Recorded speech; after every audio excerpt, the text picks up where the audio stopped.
Hello student, स्वागत है आपके अपने चैनल तनु क्लासेस आर्ट कॉम में। तो दोस्तों, कैसे हो आप लोग? उम्मीद करते हैं आप लोग अच्छे होंगे और स्वस्थ होंगे। तो दोस्तों, हम लोगों ने सबसे पहले इस चैप्टर का पूरा थ्योरी को कवर किया 2 वीडियो में। उसके बाद हम लोगों ने वीवीआई ऑब्जेक्टिव किया। चाहे आप किसी भी बोर्ड से हैं, जरूरी नहीं है बिहार बोर्ड, आप किसी भी बोर्ड से हैं, आप पूरा वीडियो को देख सकते हैं, दोनों पार्ट को। उसके बाद ऑब्जेक्टिव क्वेश्चन को कर सकते हैं। बिहार बोर्ड में वो ऑब्जेक्टिव क्वेश्चन कहलाता है, और अगर आप किसी अदर बोर्ड से हैं तो उसको हम लोग अति लघु क्वेश्चन कहते हैं। ठीक है, आज की इस वीडियो में दोस्तों हम लोग करने वाले हैं ज्योग्राफी 12 क्लास का ही फर्स्ट चैप्टर, जिसका नाम है मानव भूगोल प्रकृति एवं विषय क्षेत्र।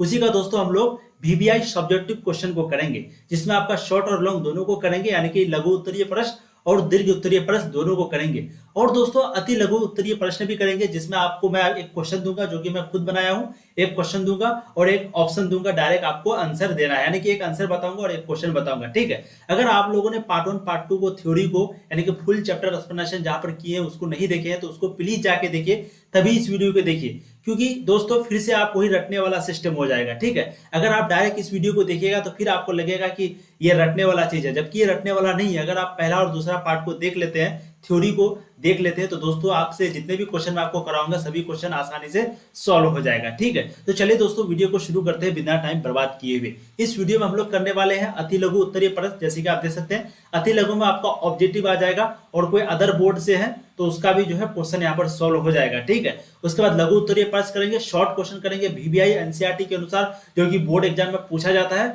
उसके बाद दीर्घ उत्तरीय प्रश्न करेंगे, जो कि 150 शब्द का होता है। लेकिन उससे भी पहले कुछ इंपॉर्टेंट क्वेश्चन को देख लेते हैं, जो कि लगभग हर बार बोर्ड में पूछा जाता है। आपको क्वेश्चन में आता है कि निम्नलिखित प्रश्नों के उत्तर लगभग 30 शब्दों में दीजिए। 30 शब्द का मतलब बहुत सारे छात्र क्या करते हैं कि 30 शब्द में गिनती करके दे देते हैं। नहीं, 30 शब्द लिखने का अंदाज है, 30 से लेकर के आप 50 100 तक कितना भी शब्द में दे सकते हैं, लेकिन 30 से हमेशा ज्यादा होना चाहिए। और कोशिश कीजिए हमेशा 40-50 से ज्यादा आना चाहिए, ताकि आपको जितने लिखेंगे दोस्तों, क्योंकि उतना नंबर आपको मिलेगा। ठीक है, ये गारंटी है। चलिए सबसे पहला क्वेश्चन को देखते हैं, मानव भूगोल को प्रकाशित कीजिए। सबसे पहले देख लेते हैं आप लोगों तक साउंड पहुंच रही है या नहीं। हाँ, ठीक है। तो दोस्तों, सबसे पहला क्वेश्चन है, मानव भूगोल को परिभाषित कीजिए। तो मैं आपको बताया था थ्योरी में कि पृथ्वी के बारे में हम लोग जो अध्ययन करते हैं, पढ़ाई करते हैं, उसी को मानव भूगोल कहते हैं, और ये 2 प्रकार के होते हैं। ठीक है, तो उसी डिफिनेशन को यहाँ पर लिखा गया है, मानव भूगोल मानव समाजों और धरातल के बीच संबंधों का संश्लेषित अध्ययन है। यानी कि मानव समाजों, हम लोग और धरातल और जमीन के बीच का संबंधों का संश्लेषित अध्ययन है, उसके बारे में पढ़ना है। या मानव भूगोल हमारे पृथ्वी को नियंत्रित करने वाले भौतिक नियमों तथा इस पर रहने वाले जीवों के मध्य संबंधों के अधिक संश्लेषित ज्ञान से उत्पन्न संकल्पना है। मतलब कह रहा है, जो हमारे पृथ्वी को नियंत्रित करता है भौतिक नियम, जैसे कि सूर्य, वातावरण, बाढ़, सुखाड़। ठीक है, उसके बाद जो हम लोग हैं, जो हम लोग यहाँ पर जीते हैं, जानवर भी उसमें आ जाते हैं, तो इन दोनों के बीच के संबंधों को, रिलेशन को, उसी को संश्लेषित करके अच्छे से प्रकाश डाल करके पढ़ाई करना, उसी को हम लोग मानव भूगोल कहते हैं। सिंपल लैंग्वेज में आपको समझ में आ गया, ज्यादा टाइम नहीं लगाएंगे, बस आपको चीजें समझ में आ जानी चाहिए बस। ठीक है, अब देखिए नेक्स्ट क्वेश्चन। अब यहाँ पर दोस्तों इसलिए थोड़ा बहुत समझाते हैं ताकि आपको याद रहे। बहुत कोई क्या करता है, इस क्वेश्चन को भी नोट कर लेगा और रटने लगेगा। नहीं, नोट भी कीजिए, स्क्रीनशॉट भी लीजिए, कोई दिक्कत नहीं है, लेकिन आप जो है समझिए। जब आप समझ जाएंगे तो दोस्तों आप आसानी से मतलब कि जवाब दे सकते हैं। ठीक है, और दोस्तों टेलीग्राम पे जरूर ज्वाइन कीजिए, तनु क्लासेस सर्च करके, वहां पर आपका टेस्ट लिया जाएगा। टेस्ट टेलीग्राम पे बहुत अच्छे से होता है। ठीक है, और पीडीएफ भी हो सकता है, ये पीडीएफ भी आपको मिले, लेकिन टेस्ट 100% लिया जाएगा। डिस्क्रिप्शन पे लिंक है टेलीग्राम का, या फिर टेलीग्राम पे जाके सर्च कीजिए तनु क्लासेस।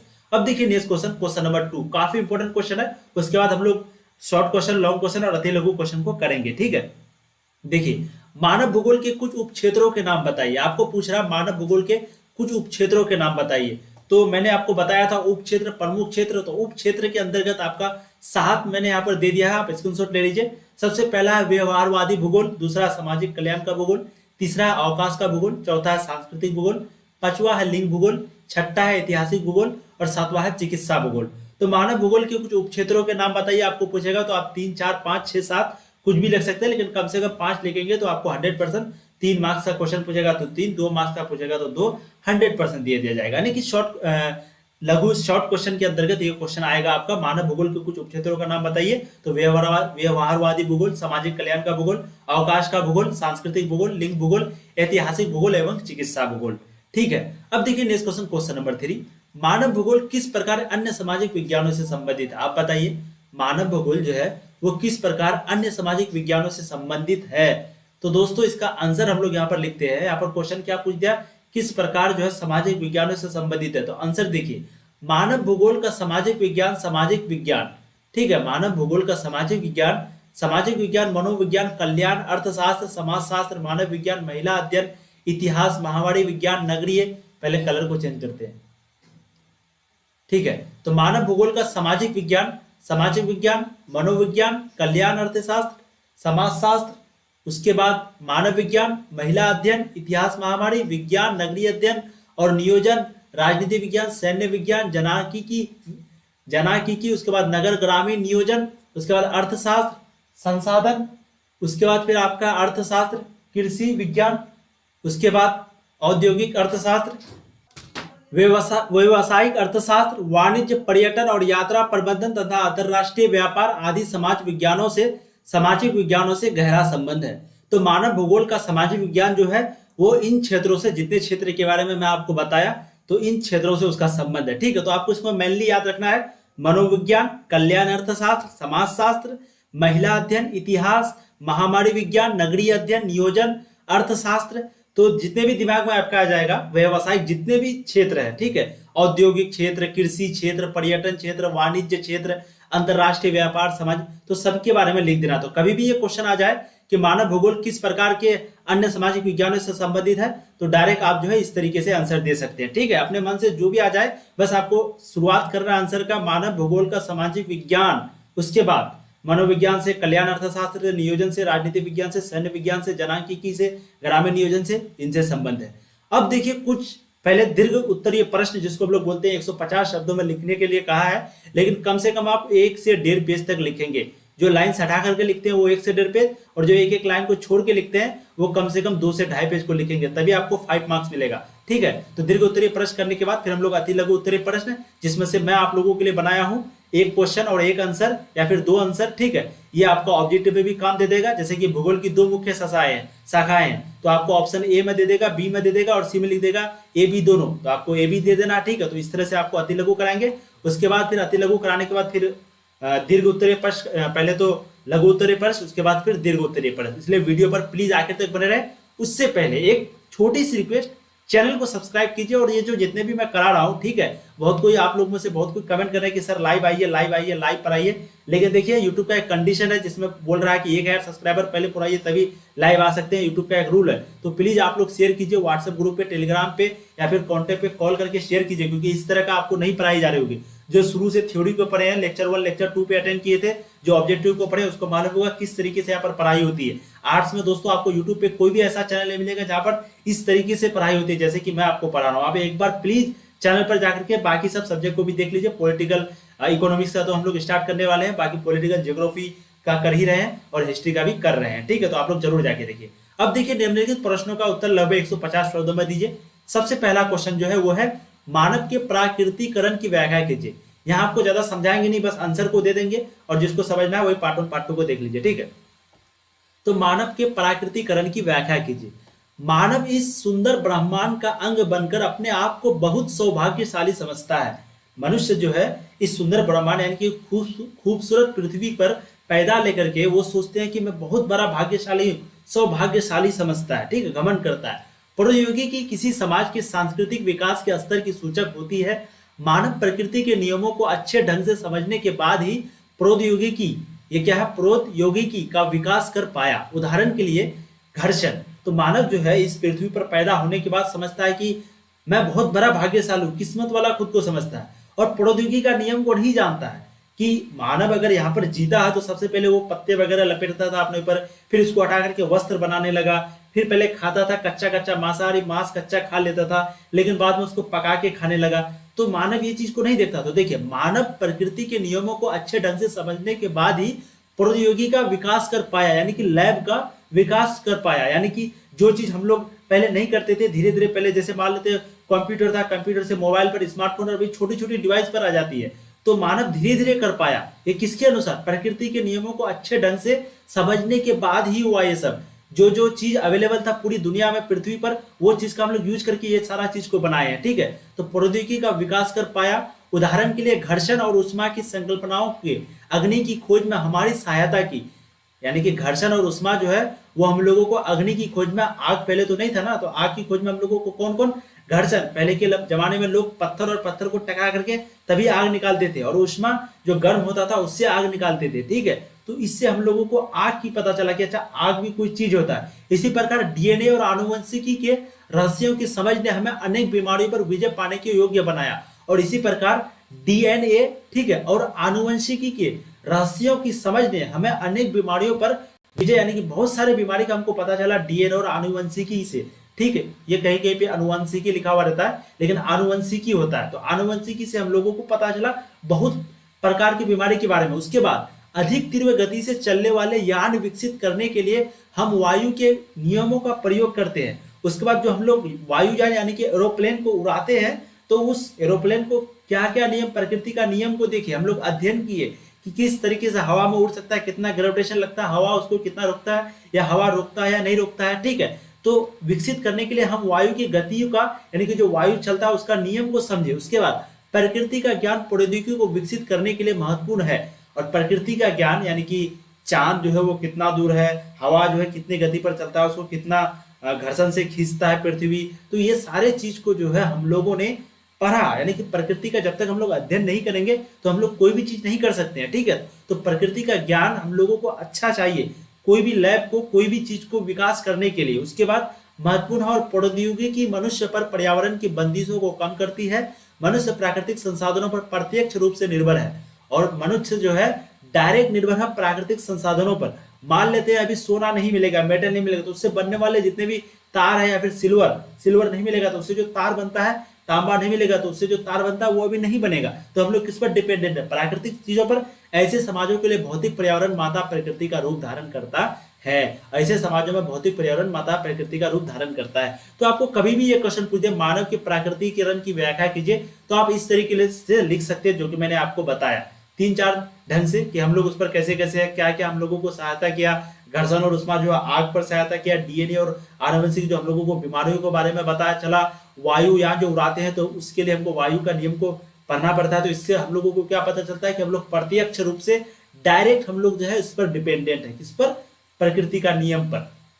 जब तक उसका ज्ञान नहीं होगा हम लोग लैब को, हम लोग दुनिया में विकास नहीं कर पाएंगे, ठीक है। अब देखिए नेक्स्ट क्वेश्चन, क्वेश्चन नंबर 2, मानव भूगोल के विषय क्षेत्र पर एक टिप्पणी लिखिए। तो ये क्वेश्चन भी पूछा जाता है कि मानव भूगोल के विषय क्षेत्र पर एक टिप्पणी लिखिए। आपको कभी ये क्वेश्चन पूछे तो आपको आंसर लिखना है।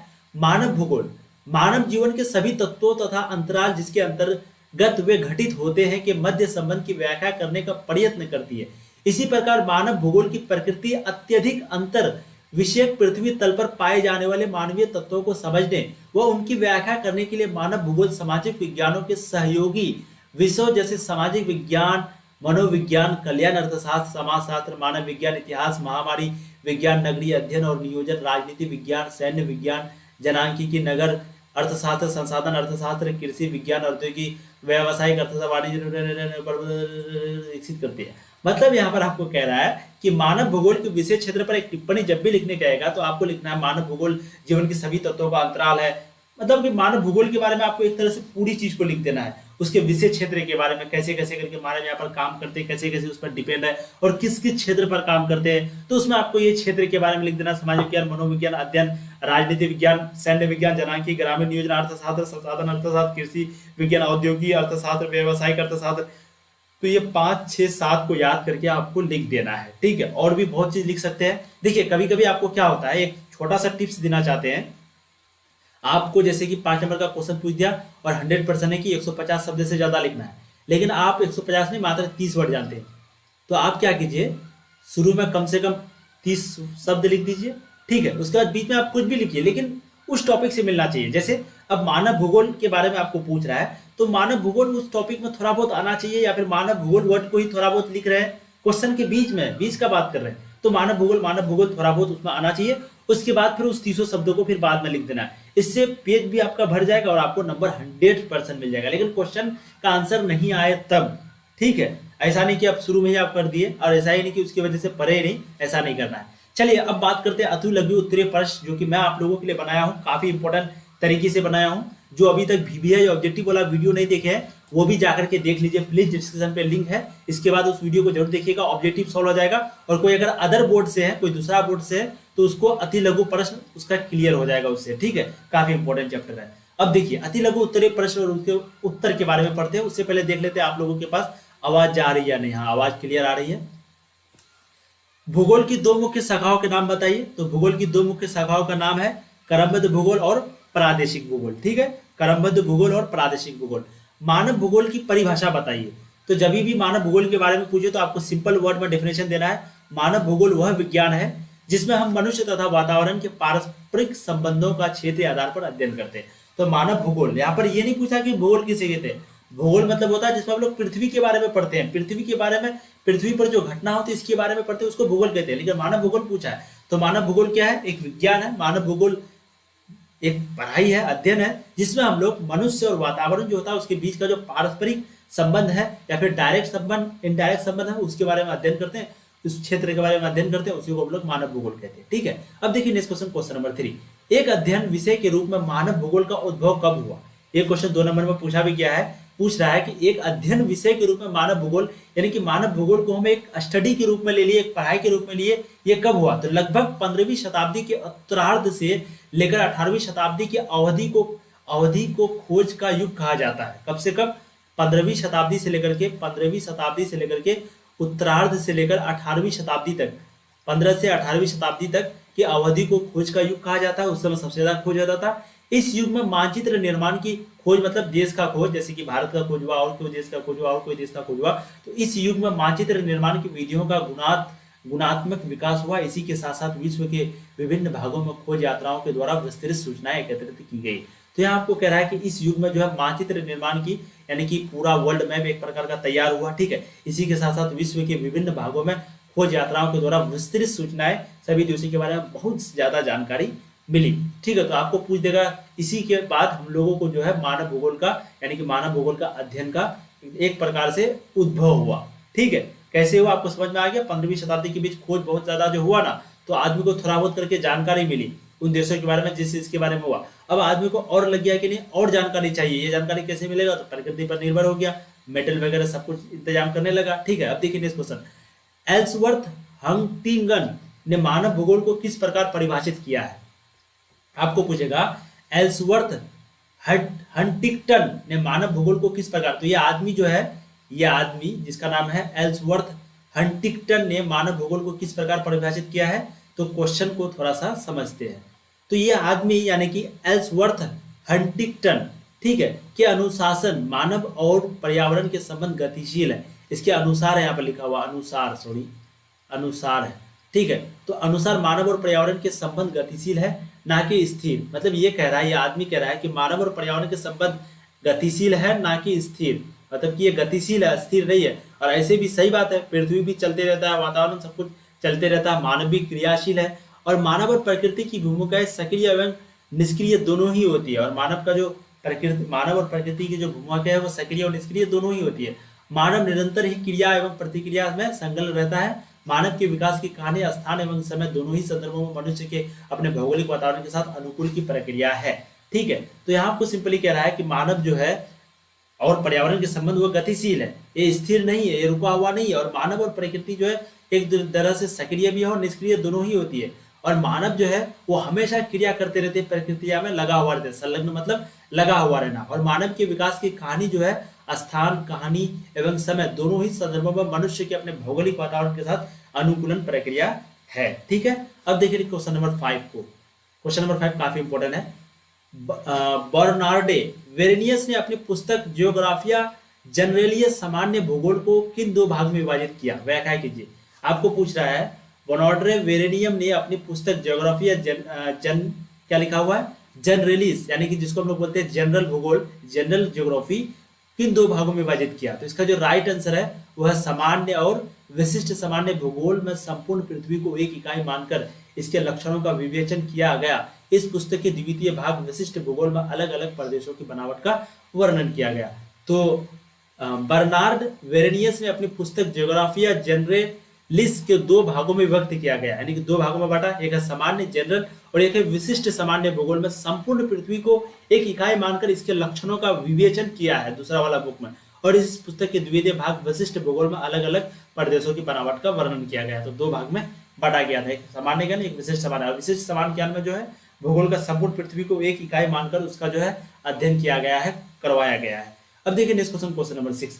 वेरेनियस ने अपने प्रादेशिक भूगोल नामक ग्रंथ की, इसको कलर को इसको भी चेंज करते हैं, तो वेरेनियस ने अपने प्रादेशिक भूगोल नामक ग्रंथ की विषय वस्तु को कौन कौन से 3 उपभागों में प्रस्तुत किया? तो सबसे पहला है खगोलीय लक्षण, दूसरा है स्थलीय लक्षण और तीसरा मानवीय लक्षण। क्वेश्चन आपको पूछ रहा है कि वेरेनियस नाम का एक आदमी था जिसने प्रादेशिक भूगोल नामक ग्रंथ की विषय वस्तु को कौन कौन भाग में बांटा है, कौन कौन उपभाग में बांटा है? तो ये आपका 3 भाग है, खगोलीय, ठीक है, उसके बाद खगोलीय के बाद स्थलीय लक्षण और मानवीय लक्षण। तो कभी भी क्वेश्चन पूछते तो तीनों का आंसर आपको दे देना है। अब देखिए नेक्स्ट क्वेश्चन, क्वेश्चन नंबर 7। 19वीं शताब्दी के उत्तरार्ध यानी कि 1859 में चार्ल्स डार्विन की कौन सी पुस्तक प्रकाशित हुई जिससे प्रेरणा लेकर मानव भूगोल का विकास हुआ? तो चार्ल्स डार्विन का कौन सा किताब, मैं आपको थ्योरी में करवाया भी था कि 1860 में जो चार्ल्स डार्विन का पुस्तक प्रकाशित हुआ था, तो वो किससे प्रेरणा लेकर, जिससे प्रेरणा लेकर मानव भूगोल का विकास हुआ, जिससे यानी कि चार्ल्स डार्विन की कौन सा किताब था जिससे कि मानव भूगोल का विकास हुआ? ठीक है, तो यहाँ पर राइट आंसर है जीवों का विकास। उत्तर क्या है? जीवों का विकास। तो राइट आंसर क्या है? जीवों का विकास। तो चार्ल्स डार्विन का जो है जीवों का विकास पुस्तक का नाम था। इंग्लिश में उसको शायद कहते थे द ओरिजिन ऑफ स्पीसीज। तो आपको क्वेश्चन में दोनों आ सकता है, द ओरिजिन ऑफ स्पीसीज। तो क्वेश्चन में दोनों आ सकता है, ओरिजिन ऑफ स्पीसीज या फिर द ओरिजिन ऑफ स्पीसीज, या किसी तरीके से भी लिखा हुआ सकता है। तो जीवों का विकास, चार्ल्स डार्विन का पुस्तक का नाम क्या नाम है? जीवों का विकास या फिर द ओरिजिन ऑफ स्पीसीज। ठीक है, अब चलिए नेक्स्ट क्वेश्चन को देखते हैं, क्वेश्चन नंबर 8, जो कि काफी इंपॉर्टेंट है। सॉरी, क्वेश्चन नंबर 8 को फिर से जाते हैं, थोड़ा बैक हो चुका है। क्वेश्चन नंबर 8 को ध्यान से देखिए। क्वेश्चन नंबर 8 कह रहा है कल्याणपूरक विचारधारा का जन्म किन कारणों से हुआ तथा इस विचारधारा को किन किन विद्वानों ने प्रचारित किया? तो कल्याणपूरक विचारधारा का जन्म हुआ था, ठीक है, तो ये किन कारणों से हुआ और इसको किन किन यानी कि कौन विद्वान ने प्रचारित किया, प्रचार प्रसार इसका किया? तो विश्व के विभिन्न प्रदेशों, फिर से नीचे आ चुका है क्या? 1 सेकेंड दोस्तों, थोड़ा सा प्रॉब्लम चल रही है कुछ। क्वेश्चन नंबर 8 में, ठीक है, तो विश्व की विभिन्न प्रदेशों देशों के भीतर तथा पूंजीवाद के प्रभाव से विभिन्न सामाजिक समूहों के भीतर बढ़ती असमानता के कारण मानव भूगोल में कल्याणपूरक विचारधारा का जन्म हुआ। निर्धनता विकास में प्रादेशिक असमानता, नगरीय झुग्गी झोपड़ियों और अभावों जैसे विषय भौगोलिक अध्ययन के केंद्र बन गए। डीएम स्मिथ और डेविड हार्वे जैसे कुछ प्रसिद्ध विद्वानों ने इस विचारधारा का प्रचार किया। तो कौन कौन? एक था आपका डीएम स्मिथ, क्या था? एक डीएम स्मिथ और दूसरा है डेविड हार्वे। डीएम स्मिथ और डेविड हार्वे जैसे कुछ प्रसिद्ध विद्वान थे जिसने इस विचारधारा को प्रचार किया। ठीक है, अब देखिए नेक्स्ट क्वेश्चन, क्वेश्चन नंबर 9। अमेरिकी भूगोल वेत्ताओं फिच एवं ट्रिवार्ता ने मानव भूगोल की विषय वस्तु को किन 2 भागों में बांटा है? तो अमेरिका का जो भूगोल वेत्ताओं है, फिच एवं ट्रिवार्थो, ये मानव भूगोल की विषय वस्तु को 2 भागों में बांटा है। पहला है भौतिक या प्राकृतिक पर्यावरण, दूसरा सांस्कृतिक या मानव निर्मित पर्यावरण। तो 2 राइट आंसर होगा। दो भागों में बांटा गया है विषय वस्तु। ठीक है, तो क्या पहला भौतिक या प्राकृतिक पर्यावरण इसको बोलते हैं, दूसरा सांस्कृतिक या मानव पर्यावरण। अब क्वेश्चन नंबर 10 को ध्यान से देखिए। विगत 4 दशकों में मानव भूगोल में नई विचारधाराओं का तेजी से विकास हुआ, इसका क्या प्रमुख कारण है?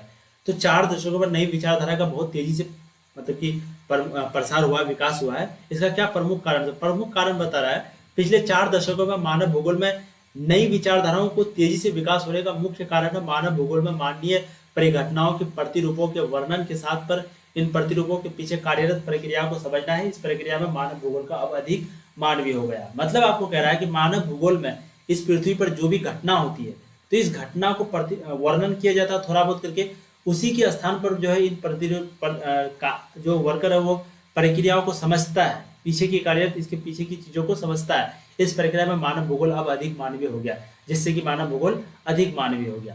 अति लघु प्रश्न और कितना है 20 तक है, उसके बाद फिर लघु उत्तरीय प्रश्न है।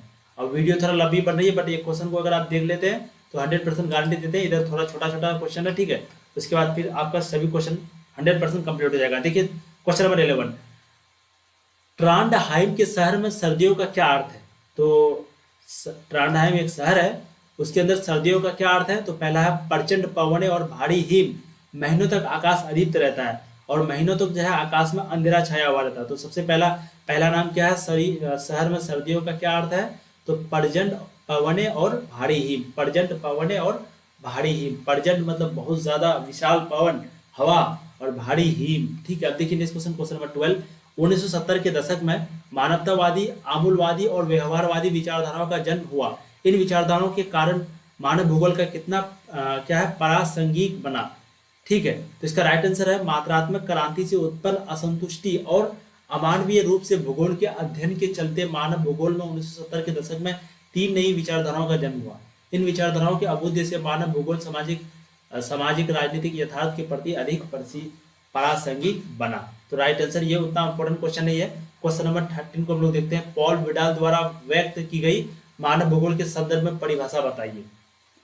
तो पॉल विडाल द्वारा भी एक व्यक्त परिभाषा दिया गया था, तो उसका परिभाषा आपको पूछ रहा है कि हमारे पृथ्वी को नियंत्रित करने वाले भौतिक नियमों तथा इस पर रहने वाले जीवों के मध्य संबंधों के अधिक संश्लेषित ज्ञान से उत्पन्न संकल्पना है।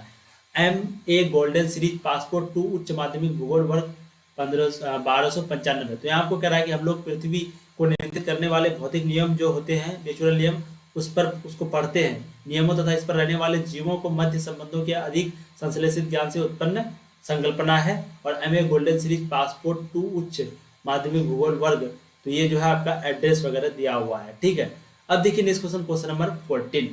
जर्मन भूगोलवेत्ता राज्य देश का वर्णन किस रूप में करते हैं? इसका जो राइट आंसर है वो है जीवित जीव के रूप में करते हैं। ठीक है, तो जर्मन भूगोलवेत्ता जो है वो राज्य देश का वर्णन जो है जीवित जीव के रूप में करते हैं। अब देखिए नेक्स्ट क्वेश्चन, क्वेश्चन नंबर 15।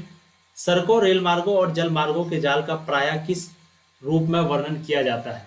तो इसका जो राइट आंसर है वह परिसंचरण की धमनियों के रूप में वर्णन किया जाता है। तो राइट आंसर आपका परिसंचरण की धमनियों के रूप में की वर्णन किया जाता है। अब देखिए नेक्स्ट क्वेश्चन, क्वेश्चन नंबर 16। जो क्वेश्चन थोड़ा इजी या हार्ड रहेगा तो उसको थोड़ा मैं समझाऊंगा, लेकिन ये सब इजी है इसलिए जल्दी जल्दी बता रहे हैं। उसके बाद लघु, उसके बाद फिर दीर्घ करेंगे। तो पर्यावरण की 3 विचारधाराओं के नाम लिखे। तो सबसे पहला है पर्यावरण निश्चयवाद, संभववाद, नव निश्चयवाद, और तीनों के बारे में हम अच्छे से आपको पढ़ा चुके हैं। ठीक है, तो पहला पर्यावरण निश्चयवाद, दूसरा संभववाद और तीसरा है नव निश्चयवाद। क्वेश्चन नंबर 17 देखिए क्या कह रहा है।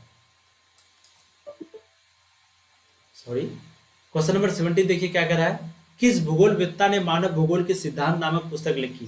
किसने, कौन है भूगोलवेत्ता जो कि मानव भूगोल के सिद्धांत नामक पुस्तक लिखा हुआ था? तो एल्सवर्थ हटिंगटन। क्या नाम है? एल्सवर्थ। इंग्लिश में लिखा हुआ नहीं है इसलिए थोड़ा डाउट हो रहा है, लेकिन एल्सवर्थ हटिंगटन राइट आंसर आपका यही है। ठीक है, तो मानव भूगोल के सिद्धांत नामक पुस्तक जो है इसी ने लिखी थी। क्या नाम था? Ellsworth Huntington. अब देखिए नेक्स्ट क्वेश्चन, क्वेश्चन नंबर 18। नव निश्चयवाद के प्रमुख समर्थक कौन है? तो इसका जो राइट आंसर है वो है ग्रिफिथ टेलर। तो नव निश्चयवाद के प्रमुख समर्थक कौन थे? Griffith Taylor. ठीक है, अब देखिए नेक्स्ट क्वेश्चन, क्वेश्चन नंबर 19। भूगोलवेत्ता ग्रिफिथ टेलर ने क्या नई संकल्पना प्रस्तुत की थी? तो इसका जो राइट आंसर है, उन्होंने 2 विचारों पर्यावरण निश्चयवाद और संभववाद को एक नया नाम नव निश्चयवाद अथवा रुको और जाओ दिया। ठीक है, तो वो जो 2 विचारधारा पर्यावरण निश्चयवाद और संभववाद को एक नया नाम नव निश्चयवाद अथवा रुको और जाओ दिया। ठीक है, अब देखिए नेक्स्ट क्वेश्चन, क्वेश्चन नंबर 20 जो कि लास्ट क्वेश्चन है। क्या आप उन तत्वों की सूची बना सकते हैं जिनकी रचना मानव ने भौतिक पर्यावरण द्वारा प्रदत्त मंच पर अपने कार्यकलापों के द्वारा की है? आपको सिंपली पूछ रहा है क्या उन तत्वों की सूची आप बना सकते हैं जिसकी रचना से मानव ने भौगोलिक पर्यावरण द्वारा प्रदत्त मंच पर अपने कार्यकलापों के द्वारा की है? तो यहाँ पर आंसर देखिए, गृह, गांव, नगर, सड़कों व रेल का लाल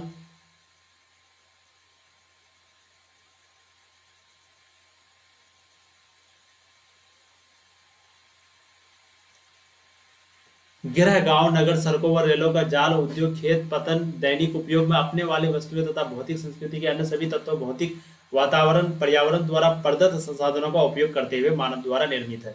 ठीक है, देखिए जितने भी क्वेश्चन आपको कराए इसमें से 3-4 क्वेश्चन काफी इंपॉर्टेंट है, और ऊपर वाला जो कराया था लघु वो इंपॉर्टेंट है। उसके बाद जो है फिर आपका लघु उत्तरीय प्रश्न है। लघु उत्तरीय प्रश्न जो है कम से कम आपका कितना है, 1 सेकंड आप लोग वीडियो को प्लीज छोड़िए मत।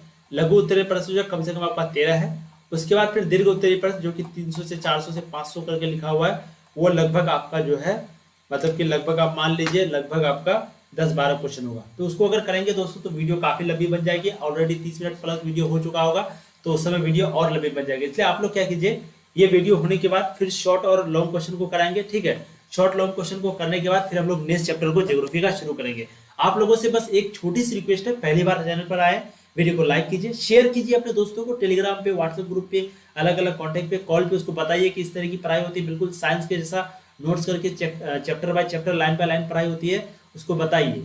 ठीक है, उसके बाद फिर हम लोग मिलेंगे नेक्स्ट वीडियो में। इसमें शॉर्ट क्वेश्चन और लॉन्ग क्वेश्चन को करेंगे नेक्स्ट वीडियो में। उसके बाद फिर हम लोग नेक्स्ट चैप्टर को भी शुरू करेंगे ज्योग्राफी का। ठीक है, चलिए दोस्तों फिर मिलते हैं नए वीडियो में, तब तक के लिए जय हिंद। आप लोग पढ़ाई करते रहिए, ऑल द वेरी बेस्ट।